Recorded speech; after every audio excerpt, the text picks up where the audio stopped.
नमो भवाय च रुद्राय च नमः शर्वाय च पशुपतये च नमो नीलग्रीवाय च शितिकण्ठाय च नमः प्रवर्तिने च व्युक्तकेशाय च नमः सहस्राक्षाय च शतधन्वने च नमो गिरिजाय च शिपिभिष्टाय च नमो मेघुष्टमाय चेषुमते च नमो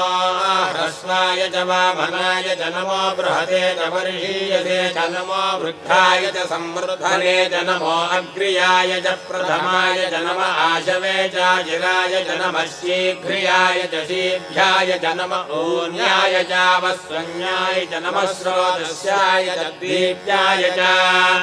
नमो ज्येष्ठाय च कनिष्ठाय च नमः पूर्वजाय चापरजाय च नमो मध्यमाय चापगल्भाय च नमो जघन्याय च बुद्ध्याय च नमः श्रोभ्याय च प्रतिशल्याय च नमो याम्याय च क्षेम्याय च नमो